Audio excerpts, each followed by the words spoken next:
Bienvenidos a Kaiser Report. Soy Max Kaiser. El escritor estadounidense de fantasía y ciencia ficción Ray Bradbury dijo una vez: "Me he pasado la vida yendo de locura en locura y de alguna forma me ha venido bien". Pues bien, yo creo que lo mismo puede decirse de la economía mundial, que también está llena de fantasía. Esperemos que eso también le venga bien. ¿Verdad, Stacey? La verdad es que eso es lo que parece que están haciendo los gobiernos y los bancos centrales con sus políticas, llevarnos de una locura a otra con la esperanza de que nos olvidemos del desastre que provocó la locura anterior. El problema es que cada vez que una locura fracasa, la siguiente a la que nos llevan tiene que ser aún mayor. Y el caso de China es el más extremo de todos. Nace en China la locura especulativa más extrema del mundo. Lo que comenzó como una apuesta razonable, que el estímulo económico de China y sus reformas de la industria se traducirían en una escasez de materiales de construcción, se convirtió rápidamente en un desproporcionado frenesí de las materias primas totalmente alejado de la realidad. El ejército de inversores particulares con los que cuenta el país decidió adentrarse en el mercado, lo que ha hecho que, por ejemplo, el mes pasado se operara en un solo día con una cantidad de algodón suficiente como para fabricar pantalones para cada habitante de la Tierra, o con un volumen de semillas de soja suficiente como para preparar 56.000 millones de raciones de tofu. Ese es uno de los inconvenientes de que los bancos centrales y el sistema bancario en la sombra hayan inundado el sistema de dinero, que hay tanto capital en busca de rentabilidad que todo el mundo invierte en lo mismo. Primero, invierten en viviendas de lujo en Manhattan o Londres. Luego se pasan al mercado bursátil, después a las materias primas. Todo eso es lo que hace que tengamos esos continuos auges y desplomes. Ahora el gobierno chino pretende ralentizar esta burbuja, como ya hizo hace un par de años con la burbuja del mercado bursátil, solo que la otra vez pincharon la burbuja y esta vez tienen pensado desinflarla lentamente.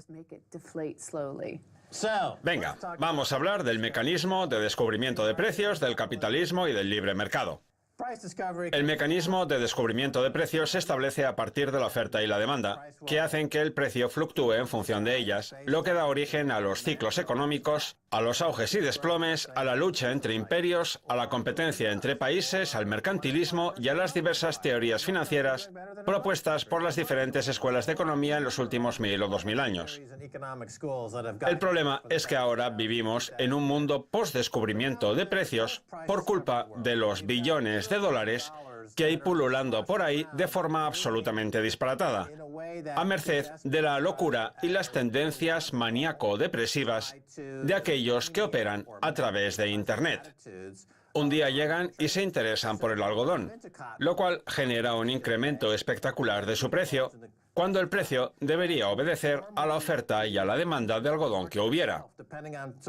A día de hoy, el precio lo determinan estos operadores perturbados. Y si hay algún problema, el gobierno chino usa una cosa de estas e inunda el mercado de dinero. El mecanismo de descubrimiento de los precios se ha visto aniquilado y esta depresión económica se ha traducido en deflación, algo a lo que el gobierno chino solo sabe reaccionar así, inyectando aún más dinero, lo que hace que nazcan millones de nuevos operadores maníaco-depresivos. Imagina que esto es la economía mundial. Aquí tenemos una parte de la economía y aquí está el precio del algodón.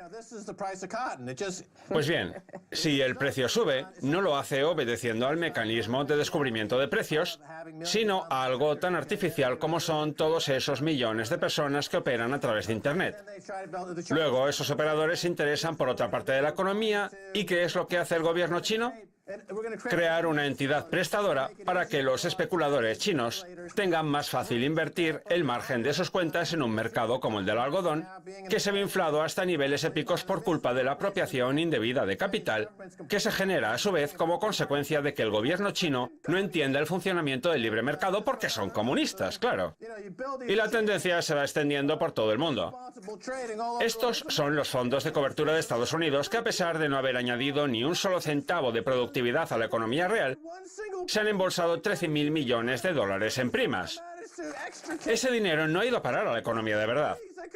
Ha acabado en los bolsillos de estos charlatanes, en los paraísos fiscales y en los 20 billones de dólares que mueven los mercados en la sombra. Ese es el aspecto que presentan los mercados chinos. Si recuerdas, hace unos años el Congreso y el Senado de Estados Unidos abrieron una serie de investigaciones para dilucidar si los inversores y los especuladores estaban inflando los precios de las materias primas. Pues bien, en el caso de China está clarísimo que los especuladores chinos que invierten en materias primas han inflado el precio de productos tan básicos como el acero o el algodón. Para que podamos hacernos una idea de la magnitud de este frenesí, Bloomberg compara la situación de China con el Nasdaq y lo acompaña del siguiente gráfico titulado «Cariño, no dejes de operar». Explota el volumen de futuros sobre materias primas de China, cosa que no ha ocurrido con el interés abierto. Vamos a explicarlo primero. Lo que hace que el frenesí chino destaque por encima de todo es el volumen de operaciones. Las bolsas de Dalian, Shenzhou y Shanghai pasaron de mover unos 78.000 millones de dólares de media al día en el mes de febrero a un máximo de 261.000 millones el 22 de abril, una cifra superior al PBI de Irlanda, que contrasta con los 150.000 millones que llegó a alcanzar el Nasdaq a principios del año 2000. El gráfico muestra el origen de toda esta locura. Al principio, el mercado sube y baja como debería hacer en condiciones normales.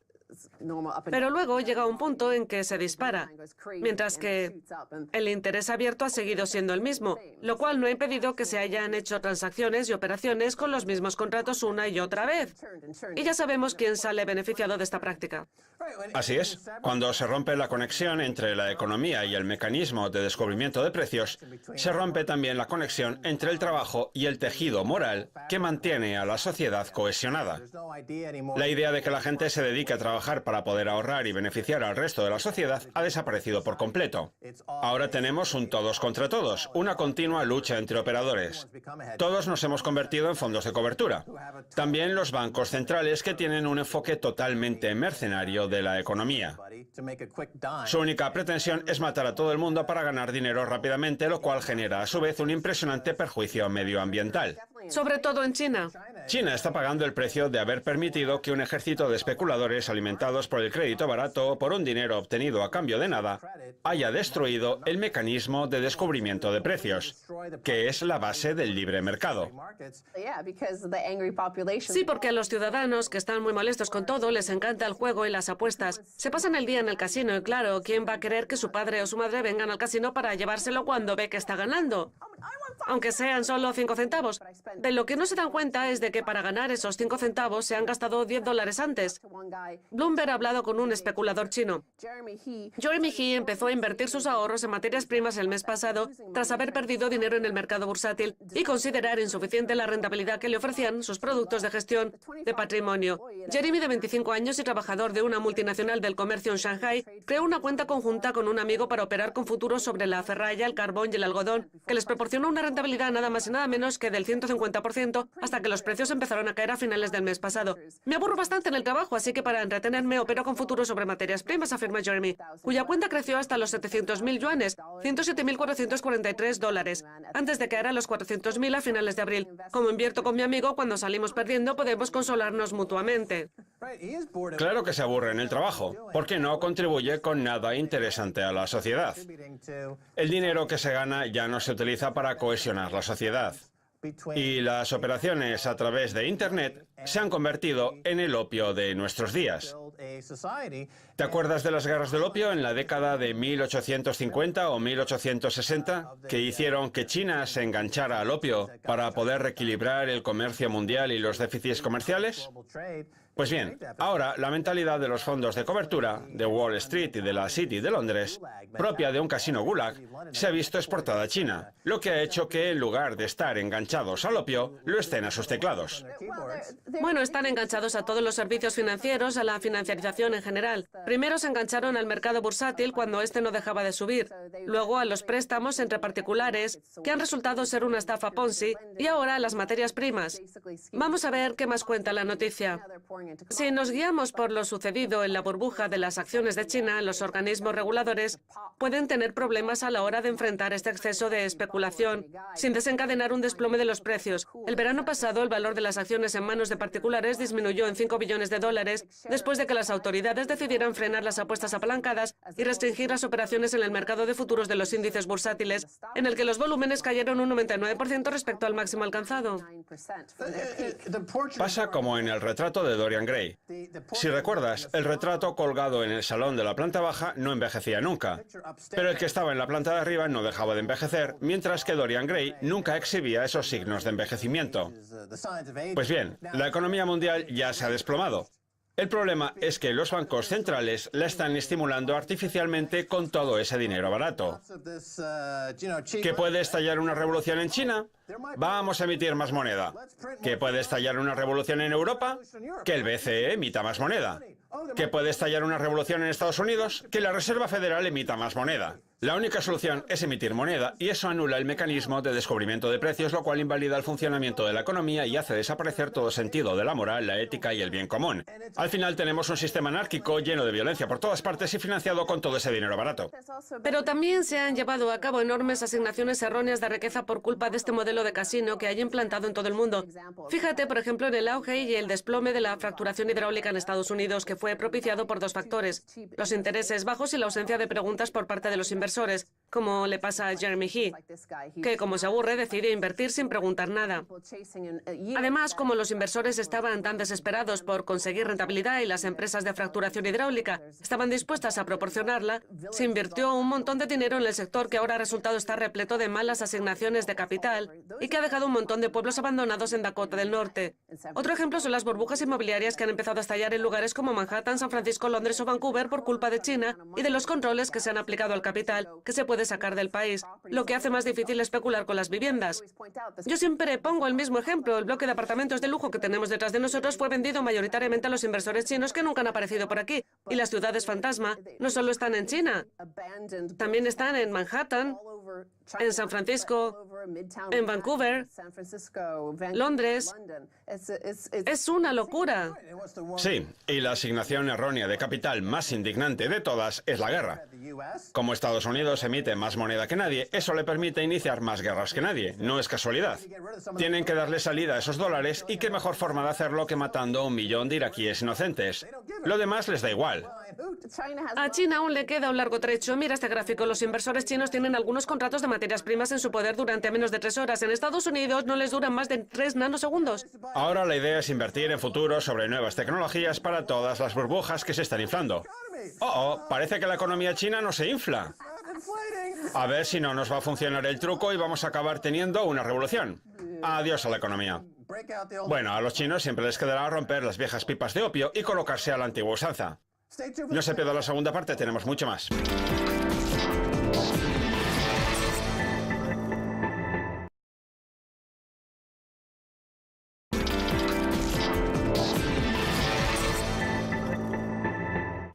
Bienvenidos de nuevo a Kaiser Report. Es hora de volver a hablar con el profesor Steve Keen, que da clase en la Universidad Kingston de Londres. También es autor de La economía desacreditada. Bienvenido de nuevo, Steve. Gracias. Vamos a seguir con la conversación del otro día. Habrá visto que no llevo puesta la corbata, como el nuevo alcalde de Londres, Sadiq Khan, que tampoco la lleva nunca. Sí, es la moda que quiero implantar desde hace tiempo. Pues lo está consiguiendo. A lo mejor soy demasiado radical por no llevar traje, pero bueno, Yo hoy pienso quitarme la camisa. yo de momento no. Llevo una camisa muy bonita de Maguila Gorilla. La he utilizado para financiar la campaña para el programa informático Minsky. O sea que no se la va a quitar. No, además que ya estoy bastante mayor. Le ahorraré el verlo. Pues yo creo que en el futuro podría dedicarse a hacer bailes eróticos. ¿No se lo ha planteado nunca? Bien, nos vemos en Nueva Orleans y allí lo comprobamos.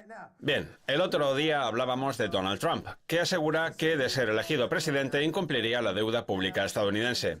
Ahora voy a leerle una interesante noticia que he encontrado en un periódico irlandés. ¿Sabe quién es Lee Bouchet? No he oído nunca ese nombre. Es un importante abogado de Nueva York, considerado actualmente uno de los mayores expertos del mundo en crisis de deuda soberana. Es la persona a la que recurren los gobiernos para comunicarles a los acreedores que no van a recuperar su dinero. Pues bien, en el 2010, el gobierno de Irlanda llamó a Lee Bouchet. Lo hizo en secreto porque, de haberse hecho pública la llamada, los mercados se habrían enterado de que Irlanda pretendía no pagar a sus tenedores de bonos. El caso es que ahora la prensa publica por primera vez que Bouchet podría estar ayudando al Ministerio de Economía a redactar una ley que permitiría no pagar a los tenedores de bonos. Bouchet ha dicho: si me lo pregunta, le diría que sí, que es posible no pagar a los tenedores de bonos. Los mercados no son tontos. Si creen que pueden engañar a las autoridades para que les paguen, desde luego que lo harán. Pero si no, pues tendrán que reestructurar la deuda, que es algo que se ha hecho desde siempre en todo el mundo. Ese hombre tiene toda la razón. Esa es la actitud que hay que tener con la deuda privada y con toda la deuda que contrajo Irlanda tras su entrada en el euro. ¿Cómo es posible que Irlanda haya sido tan tonta como para creer que tenía que pagar esa deuda? El caso de Irlanda contrasta radicalmente con el de Islandia, donde los ciudadanos, no el gobierno, decidieron que no iban a pagar la deuda. Ahí es donde radica la diferencia.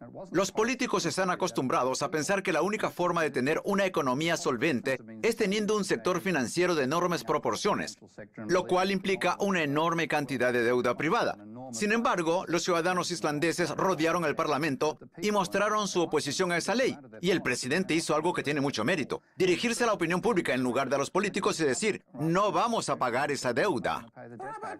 Pues en Grecia la opinión pública les dijo a sus líderes que no se plegaran a los deseos de la Troika y el gobierno lo acabó haciendo igualmente. Ya lo sé, Max. Y eso que se supone que era un gobierno de izquierda que iba a plantarles cara. Yo ya he perdido la esperanza de que los políticos entiendan cómo funciona el sistema. Mis esperanzas están centradas en personas como el abogado que acaba de mencionar.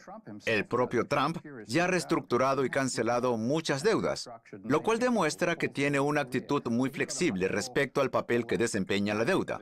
El error es decir que va a incumplir la deuda. Un país incumple una deuda cuando no puede emitir su propia moneda, pero Estados Unidos emite su moneda y Trump tendrá el control de esa emisión si es elegido presidente, en cuyo caso la situación sería muy interesante. Trump mantiene una lucha encarnizada con China, argumentando que el gigante asiático se pasa la vida engañando a Estados Unidos. Por eso está explorando diversas vías para modificar la relación entre ambos países. China tiene un montón de deuda estadounidense. Cuenta con billones de dólares en su poder.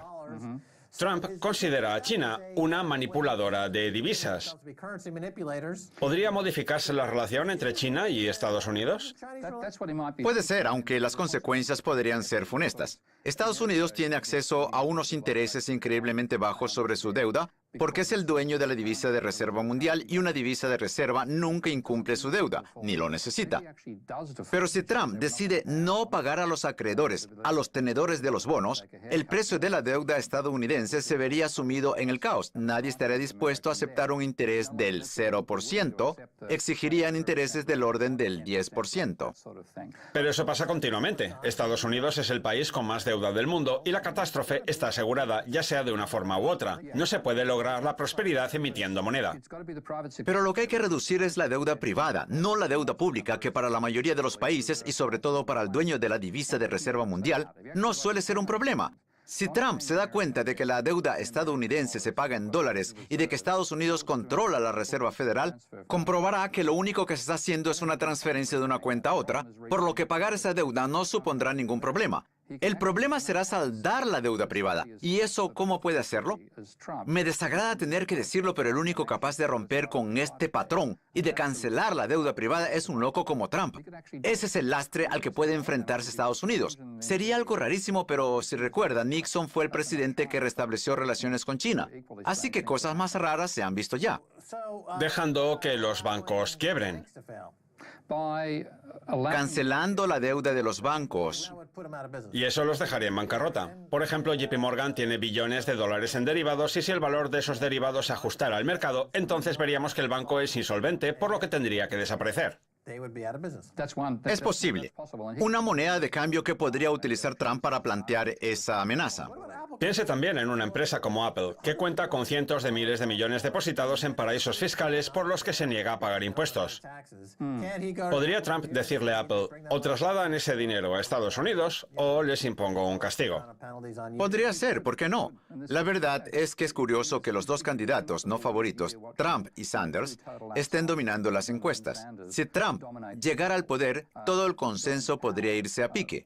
Lo increíble de todo es que los planes de Trump de iniciar una guerra contra la inmigración mexicana y de no pagar la deuda estadounidense son factibles.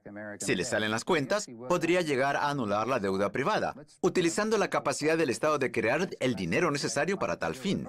Vamos a hablar de las diferencias entre Donald Trump y Bernie Sanders. Los dos tienen objetivos parecidos. La diferencia es que lo que cabe esperar de Sanders es que opte por cambios legislativos. Sí. Pasar por el Congreso, etcétera, que desde luego es una vía. La vía de Trump, en cambio, como la de todo buen negociador, consiste en poner una pistola en la cabeza, metafóricamente, claro, para llegar al acuerdo. Si lo eligen presidente, utilizará sus potestades presidenciales como nadie lo ha hecho hasta ahora. Así pienso yo. Pues a mí casi que me gustaría verlo. Lo sé. Me gustaría ver lo que puede pasar. Sabemos que si metemos a Trump en una sala con un grupo de banqueros y políticos, seguro que llega a un acuerdo. Sí. Usted dice que la deuda del sector público no es un problema. Según las cifras oficiales, Estados Unidos tiene 19 billones de deuda. Deuda pública. De deuda pública. La privada llega a 36 billones. 36 billones de deuda privada y 19 billones de deuda pública. Sigue siendo demasiada deuda, está por encima del 100% del PBI. La deuda privada asciende al 150% del PBI. La deuda pública queda algo por debajo del 100%. Nada que ver, por tanto, con Japón, cuya deuda pública es un 250% superior al PBI. Los datos que publico en mi próximo libro demuestran que el problema real es el nivel de deuda privada, que no se está reduciendo, algo que Trump podría lograr con sus acuerdos. El modelo neoliberal que tenemos desde hace 30 o 40 años ha fracasado estrepitosamente, eso está claro, y la gente quiere acabar con él. Para ello, tenemos a dos candidatos capaces de hacerlo. Sanders iría más por la vía legislativa y del Congreso, mientras que Trump lanzaría desafíos. De acuerdo. ¿Qué opina de todas estas fugas de capitales? La economía china se está ralentizando, pero el dinero sigue fluyendo en grandes cantidades a los activos de Vancouver, Londres, Sydney. Su gráfico, este de aquí, pone de manifiesto el exceso de apalancamiento de estas economías, como la China y... Es este, el de la deuda privada ¿Cuál es respecto al ese? PBI en Estados Unidos, Australia y China. Ah, sí, ese es el bueno. O sea que China y Australia han salido beneficiados de esa fuga de capitales. Sí, de todo el capital que sale de China. Lo que ha propiciado este enorme crecimiento de la economía australiana no ha sido la venta de canguros, sino las ganancias ilícitas procedentes de China que han generado una burbuja inmobiliaria. Así es, en Vancouver, en Sydney y ahora en Londres. Lo que pasa es que China ha cerrado el grifo del crédito. Eso es lo que están haciendo, cortar el grifo del crédito. Podría ser interesante para el resto de mercados inmobiliarios del mundo. Rusia también ha cerrado el grifo del crédito por culpa de la caída del precio del petróleo. Arabia Saudita también tiene un enorme déficit presupuestario por culpa de esta bajada del precio del crudo. Es posible que todas esas vías por las que llega el dinero a ciudades como Sydney, Vancouver o Nueva York queden interrumpidas. De ser así, puede ser muy divertida la situación. Se avecina el jubileo de la deuda, manifestado de una forma u otra. Yo no pensaba que fuera a pasar, pero creo que con el tiempo las posibilidades son mayores. De los países del G7, Japón es el que tiene todas las papeletas para irse primero a la quiebra. Bueno, la verdad es que pueden seguir haciendo lo mismo que en los últimos 25 años, seguir aumentando la deuda pública, mientras la deuda privada continúa oscilando y retirando demanda de la economía. Pero los intereses negativos son el límite a eso. Los intereses negativos. Porque al final, los John Galt de este mundo, por recordar la novela de Ayn Rand, acabarán diciendo basta, se llevarán todos sus billones, los invertirán en el oro y dirán, dentro de 100 años, cuando todo haya quedado destruido, hablamos. En otras palabras, no van a seguir jugando siempre a esto, acabarán comprando oro. La opinión pública podría hacerlo porque el oro es una materia prima especulativa. Es dinero, Steve. No, no es dinero. Claro que sí, el oro es dinero. Le digo que no, Max. Mire, señor King, déjeme que le explique algo. Por mucho que sea usted profesor emérito de la Universidad de Kingston, el oro es dinero. No se puede decir lo contrario. No hay justificación alguna para decir otra cosa. ¿Ha invitado alguna vez al programa a David Graeber? Muchas veces. Pues David y yo lo acabaremos convenciendo. Acepto el reto. Los invitaré a los dos para debatir sobre si el oro es dinero o no. Apenas nos queda un minuto, pero lo que quiero que quede claro del episodio de hoy es que los dueños del dinero, del capital, acabarán invirtiendo en oro, no en el dólar ni en el yen.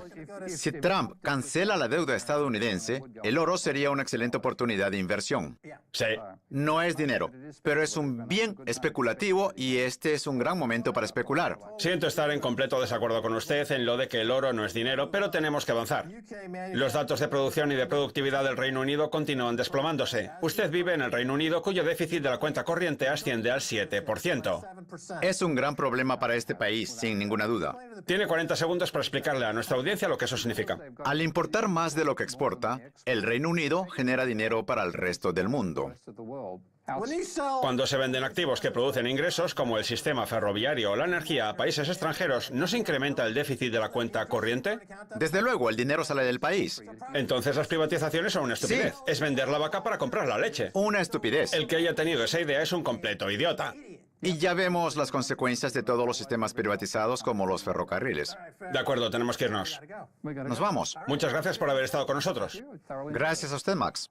Muy bien, esto es todo por hoy en Kaiser Report. Somos Max Kaiser y Stacey Herbert. Quiero dar las gracias a nuestro invitado, el profesor Steve King. Si quieren contactar con nosotros, envíenos en Twitter Kaiser Report. Hasta la próxima. Adiós.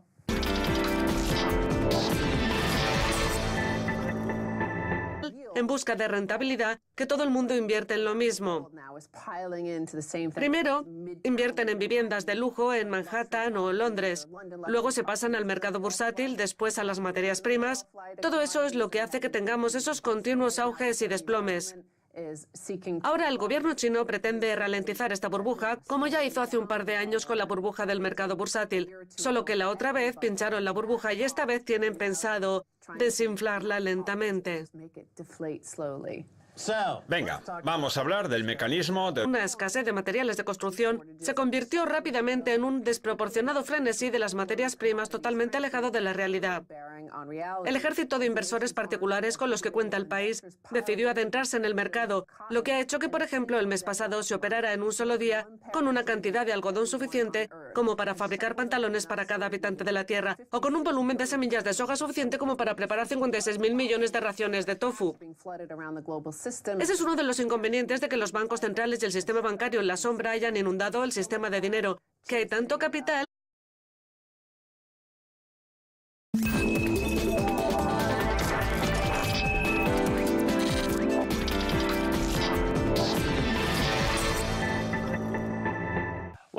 Bienvenidos a Kaiser Report. Soy Max Kaiser. El escritor estadounidense de fantasía y ciencia ficción Ray Bradbury dijo una vez: "Me he pasado la vida yendo de locura en locura y de alguna forma me ha venido bien". Pues bien, yo creo que lo mismo puede decirse de la economía mundial, que también está llena de fantasía. Esperemos que eso también le venga bien. ¿Verdad, Stacey? La verdad es que eso es lo que parece que están haciendo los gobiernos y los bancos centrales con sus políticas, llevarnos de una locura a otra con la esperanza de que nos olvidemos del desastre que provocó la locura anterior. El problema es que cada vez que una locura fracasa, la siguiente a la que nos llevan tiene que ser aún mayor. Y el caso de China es el más extremo de todos. Nace en China la locura especulativa más extrema del mundo. Lo que comenzó como una apuesta razonable, que el estímulo económico de China y sus reformas de la industria se traducirían en un Descubrimiento de precios, del capitalismo y del libre mercado. El mecanismo de descubrimiento de precios se establece a partir de la oferta y la demanda, que hacen que el precio fluctúe en función de ellas, lo que da origen a los ciclos económicos, a los auges y desplomes, a la lucha entre imperios, a la competencia entre países, al mercantilismo y a las diversas teorías financieras propuestas por las diferentes escuelas de economía en los últimos 1000 o 2000 años. El problema es que ahora vivimos en un mundo post-descubrimiento de precios por culpa de los billones de dólares